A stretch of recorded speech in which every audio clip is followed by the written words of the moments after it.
What is up, everybody? Welcome to Sales Stories in Real Life. We are recording this on Valentine's Day. Happy Valentine's Day to all listening. This is the show where salespeople share their experiences on times that they themselves were sold. I'm your host, Alex Bruschi, and today we've got a very special guest. She is a 3 times head of sales, has made over 100,000 cold calls. She is the founder of Sales Team Builder, founder of Business Book Club. You could find them on Patreon at Patreon/Business Book Club. What an awesome website to grab, by the way. And she is a 2023 LinkedIn top voice for sales. Leslie Venetz, so stoked to have you on. I hear you've got a pretty interesting story that you wanted to share with us all. Why don't you dive into it? We're all excited to hear. Yes, thank you. Thank you for having me. Long overdue collab. Thank you to everybody joining us, and happy Valentine's Day. Okay, so I was thinking of this story because I have like a handful of stories where I was sold, but it's always like something that I needed to buy. And I thought maybe a more interesting story is being sold on the meeting versus being sold the actual product. Because I think that's something that a lot more of us are doing, right? Like not everybody's closing deals every day, but a lot of us are trying to get those meetings booked. My sort of like personal philosophy is that we need to be earning the right to our buyers' time and to our buyers' attention and to their consideration, like earning the right at every stage. And that's what I loved about this process and why I wanted to highlight it. So this happened last year, and it was a software logo that we all know. And they had been chasing me for quite a while, but I had just left corporate. I was just sort of launching as a solopreneur. Like I simply didn't have the need, but they kept me. The first thing that they did was on my voicemail, they cold called me. I love and support a cold call. But on my voicemail, it says, I don't check this voicemail. For a reply, please text message me. And they actually listened to my voicemail, and instead of leaving a voicemail, they sent a text message, and just like bless them for meeting me where I was at as a buyer, for listening to the channels I wanted to be communicated on. So off the back of the text message, I messaged back and said, hey, like it's not something that I'm considering right now.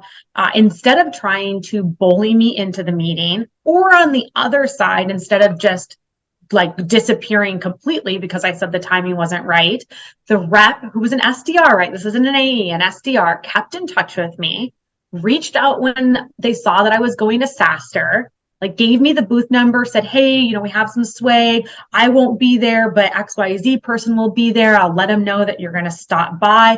Like it was this very, very, very gentle nurture. And when the time came that I was considering that product, you want to know who I reached out to? And I asked them to book in a demo with their AE, that software company. I didn't ultimately buy it because the need wasn't there. But do you want to know how many times since then I have recommended that company to somebody else because of how professional and buyer-centric that entire process was?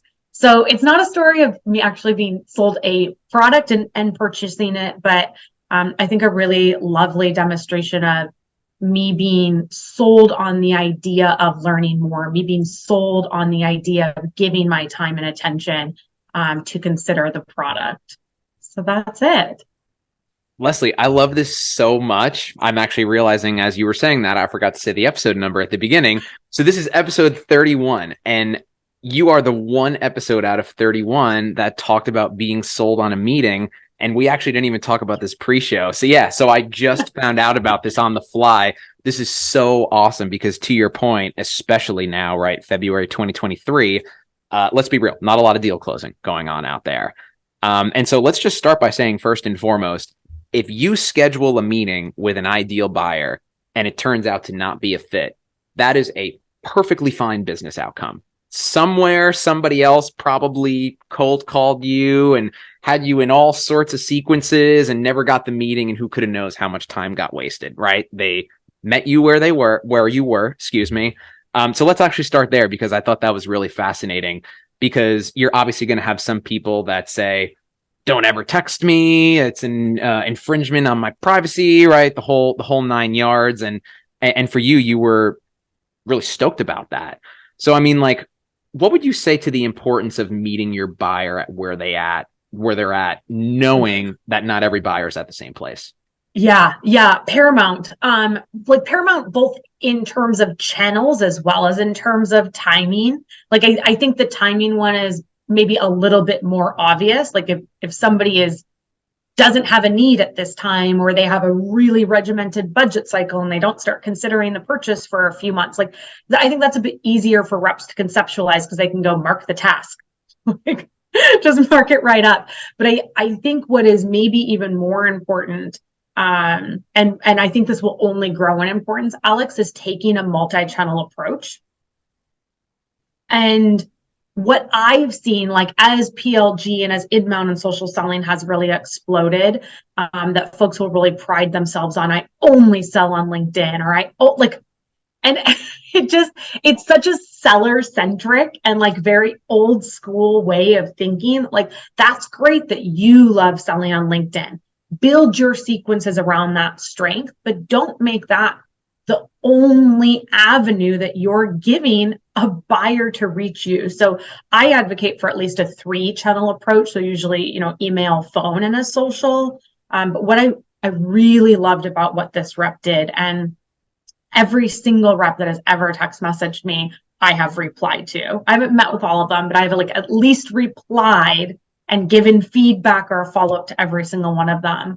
And that's what I really love, is that the text touch point was likely not the automated touch point, right? Like it's pretty unlikely that was their automated thing to do. So instead of taking a check the box approach, they heard what I was asking them to do, and they went out of sequence to send me that personalized message. And that is the message that mattered the most. That's the one that broke the pattern. Love it. And I'll be the first to admit, I'm making cold calls, shocker. And I've had people in their voicemails say, hey, send me a text to this number instead. And I've been in that moment. And if you don't have a texting provider and you have to text from your personal phone, you have that moment of, oh, well, should I, right? Like, oh, well, like, they should listen to their voicemail, or they should check their email. So I'm learning something right on the spot. When people ask for you to reach them at a certain channel, or they ask you to meet them where they are, do something, listen to them, right? Like, they're the one whose opinion within matters. Reason. If they're like, mail me a pony, that's probably not the direction you're going to go. But if it's like, send me a text message, I think it's a reasonable request from our buyers, that we should do our level best to meet. And maybe you're not comfortable sending it from a personal number that's not paid for by your company, but like, how often are you getting that request? Maybe once a week. Then have your CRO, have your VP of sales that definitely has a cell phone that's being paid for by the company, send it for you. When I get to the point that people are prospecting me, I'm going to say, hi, please mail me a golden retriever to this address, and then I'll reply. No, but in all seriousness, I really, one more thing that I wanted to highlight in this whole process is, like, you put this so beautifully, and I don't know the exact verbatim that you use, but you asked for a text message. The person sent you a text message, and they didn't like over push, or like you said, they didn't like go away completely, right? Like, there's kind of like that tightrope walk in a sense, where it's like, if you're too pushy, you fall off. If you're not persistent enough, you fall off. And there's kind of like that perfect medium balance that you could strike. From the perspective of a buyer, Leslie, like, what's going through your head while that's happening, right? Like, you're thinking it could go one way or the other, but like, they just thread the needle perfectly. Like, what's that experience like? Yeah, I think from the perspective of the buyer, first, I mean, I'm sure that there aren't that many buyers listening to us right now. Well, there's probably salespeople that also buy. Like, if you can, please just respond to the outreach from salespeople, because they do not want to keep contacting you if you do not ever want will want to communicate or buy from them. So, I think just maybe one like gentle, it's Valentine's Day, folks, like send the salesperson in your life some love, at least type back unsubscribe. It's one word, do us the favor. But from the buyer perspective, and this has really been like a thread through my entire career that has made me very successful, is going all in when the timing is right. And like doing the research beforehand, right? Like figuring out what the fiscal year is, reading the 10K or the CEO statement where they have a deliverable that is serious, it is time bound. So like doing the work to figure out when the timing is right, and when it is right, like be confident and go pretty hard after bringing the value, getting the meeting, earning the right, all that.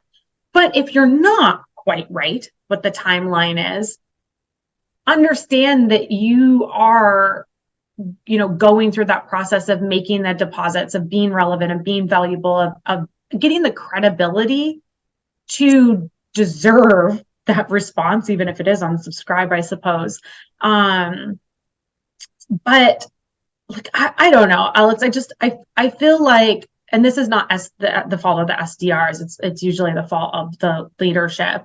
Like too often, if a prospect says now is not the right time, they just get completely dropped out of that sequence, and then they're just put on ice.